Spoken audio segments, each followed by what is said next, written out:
In this video, I'm going to rate all 6 armor sets that you get in Act 1 in Ghost of Tsushima so that you can spend your resources most efficiently upgrading the best set. Nevertheless, each one of these sets has a different strengths and weaknesses, and I recommend listening all the way to the end so you understand these, because in some situations the 5th best armor set will be better than the 1st best armor set by my rating. So understanding the benefits of each armor set is so important. Subscribe. We give you the tips and tricks to crush Ghost of Tsushima on the Linus channel. In Act 1, there are 6 armor sets you can potentially get, although one is only available if you have the Deluxe edition. So if you have the regular edition, didn't pay extra, then there are 5 armor sets. We're going to rank all 6 armor sets and tell you the weaknesses and strengths of all of those. And I'm going to recommend that you upgrade the Samurai Clan armor. And there's 3 different armor appearances for this when it's fully upgraded. When it's fully upgraded, it reduces all damage by a major amount. It gives a massive increase to health, and taking damage grants 30% resolve. So you get this armor from Lady Masako's quest, right? Her early quest, The Tale of Lady Masako. So it's recommended that you go through the story relatively quickly so you can get this. And then the upgrade, the first level, reduces damage by a moderate amount. It gives you a moderate increase to health, and taking damage gives 15% resolve. The Samurai Clan armor is actually the best defensive armor in the game, arguably, at least until Act 3. So it does not become obsolete really any time in the game. The thing to think about the armor sets is that they're different. They have different strengths and weaknesses, but in many cases there's not a truly inferior set. If you upgrade to level 2, which is 250 supplies and 10 linen, it reduces all damage by a major amount. And then if you upgrade to level 3, it gives you a massive increase to health, and then reduces damage by a major amount, and taking damage grants 15% resolve. That costs 500 supplies, 20 linen, and 10 leather. I've got lots of videos on how you can farm these things so you can get this upgrade right away. And then at the final level, level 4, taking damage grants 30% resolve. It gives a massive increase to health, reduces damage by a major amount. So this is the defensive armor set, and it also gives you resolve when you take damage, and that's when you need resolve, right? You use resolve to heal yourself. So it is a really great armor set, especially since in Act 1 you're going to do a lot of melee combat because you don't have all your weapons yet. You pretty much have a katana to start out with. And so you are going to take damage because you are still learning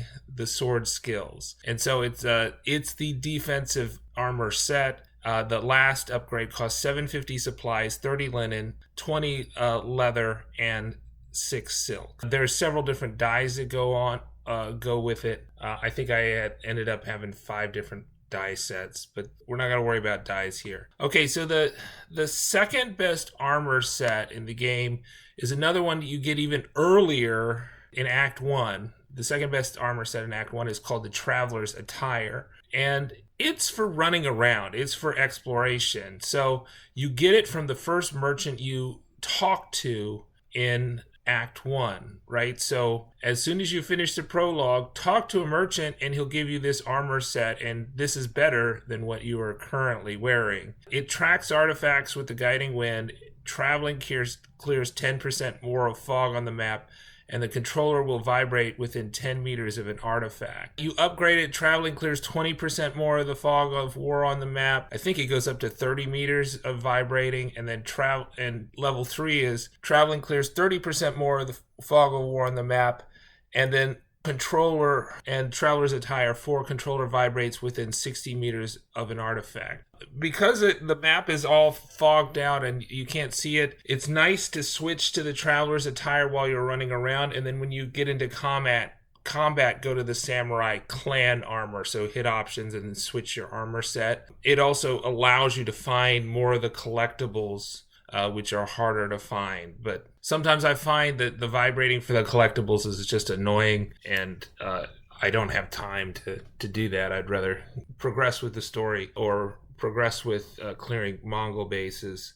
It has pluses and minuses. I would say I would upgrade this set at least to level 3 if I had a lot of resources. So if you're using the farming strategies that I have on this channel, then you should have a lot of resources and have no trouble upgrading it to level 3 very quickly. Now, level 4 I might hold off on, depending on if you're able to farm silk and leather according to my strategy. So I got a video, but it is dependent on whether or not you can have completed a certain quest. And I'll put a link to this in the description of these different farming places. Okay, so the number 3 armor set after the Traveler's Attire. Traveler's Attire is Tadayori's armor, right? It's the armor that once belonged to the legendary archer Tadayori. It increases knocking and reloading speeds by 30% fully upgraded. It increases concentration time by 2 seconds fully upgraded. And then headshots restore 50% of the concentration meter, right? So this is a very bow-focused armor set. So I have 2 different dyes for this, and he's wearing the first hat right now. It has a few different, I think it only has 1 appearance. I think it's really the ugliest armor set, in my opinion, so I don't like its look.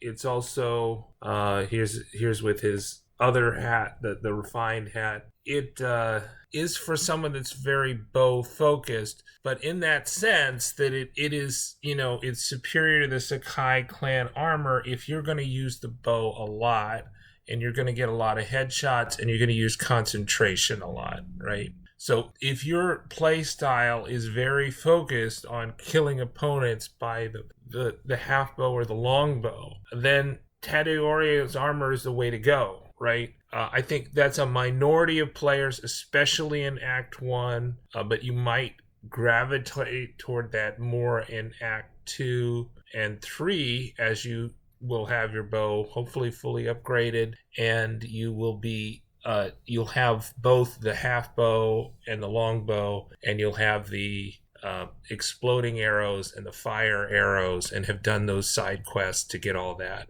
And I've got a strategy to farm yew wood and bamboo very quickly so you can totally upgrade your bows. And there's enough waxwood at all the Shinto shrines and from the rare vendor in Act 1 to totally upgrade both those bows. I did it in Act 1. So by Act 2, you could be a bowman machine through Act 2 and Act 3 if you wanted to be. But most people, I think the Samurai clan armor is going to do them better because most of Act 1 you're going to be fighting with a sword. Tadayori's armor was one of the last armor sets that I upgraded to the final level because I had a lot of resources except for silk, because I was not able to silk farm. I'd completed the silk farming quest and was not able to go back to that. I would say if you have a lot of resources, but you don't use concentration much, only upgrade it to level 3. Don't do the last upgrade because that takes silk, and you may need that silk, which you get from side quests. You may need that silk for another armor set in Act 2 that you like better. So that would be my advice. The other thing is you can switch out between the Tadayori's armor and the Samurai clan armor. So say you're starting a fight and you're using the bow, and then people are getting close to you, then go to the Samurai clan armor, which is a better melee armor set, and use that if you don't plan to use the bow anymore in the fight. To use Tadayori's, you really need to be using the concentration skill, and you need to be really using getting headshots. To get Tadayori's armor, do the Legend of Tadayori quest. And there's a musician who's going to tell you the story of him, and he defended Azamo Bay using a suit of armor blessed by the kami. This armor still exists, and it may be in a place known as the Violet Crown, where there's a lot of violets. So this is a kind of longer quest that you need to do to pick up, and it's a side quest. And you're going to need to, either find the musician or have somebody tell you about Tadayori for you to pick up this mythical quest. I also highly recommend that if you are going to use Tadayori's armor, that you also do the mythic quest, The Curse of Uchisune, right? In Hiyoshi, I heard a tale about Uchisune, the mythical longbow, and he killed Tengu with a single arrow, then lost his mind and killed countless innocent people. If his bow is still on Tsushima, I will find if it's truly cursed. And this gives you the explosive arrow, the heavy arrow, and the longbow. And the longbow is so much better than the half bow at long range. And so it also kind of doubles your arrow capacity because you got the longbow and the half bow, or at least increases by 50%. And if you're going to be using Tadayori, you should also have the longbow. So you want to do both those quests. That also means that you're probably not going to use this armor set a lot in Act 1 because it's going to take you a little bit of time to get both those mythic quests and complete them and upgrade your long and half bow until you're really an efficient archery machine. And so this whole combination is really good for an end game combination. It's less good for an early game combination because you just won't be able to use it. So even though this is the third best armor set in Act 1, there will be some people that will use it all the way through to the end of the story in Act 3.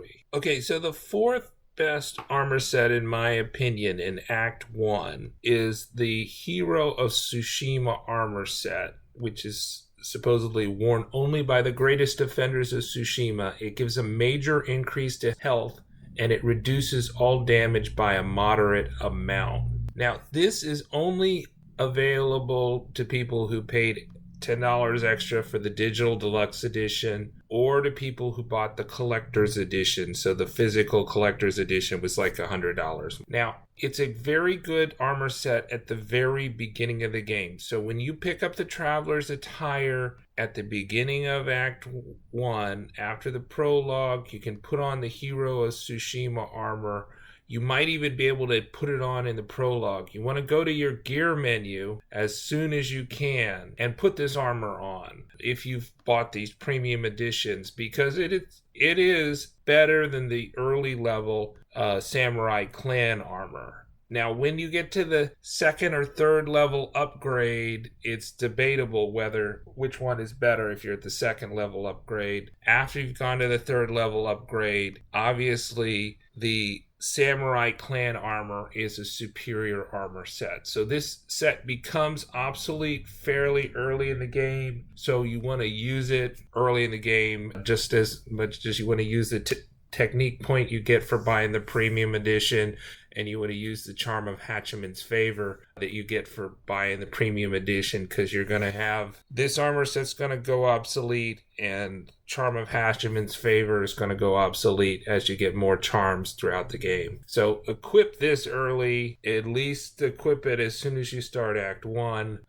and start using it. You know, I think the best part of this set is its mask, but it also looks really cool with its fur. So it's a very good looking armor set. It's a very samurai looking armor set in the same way that the Samurai Clan armor, the Sakai Clan armor in Act 2, and the Gosaku armor look very samurai type armor sets. Okay, so in my opinion, the fifth best armor set is the Ronin Attire. At its fully upgraded level, it reduces enemy detection speed by 20%, It has a 30% increase to melee damage. And after leaving Pampas Grass, while crouched, enemies will be significantly lower to detect you. You get it as part of Ryuzo's Blood on the Grass main mission, right? Jin's Journey mission. The Blood on the Grass, you need to look like a Straw Hat Ronin, and so he gives you this. At its base level, it reduces enemy detection speed at 10% and increases melee damage to 15%.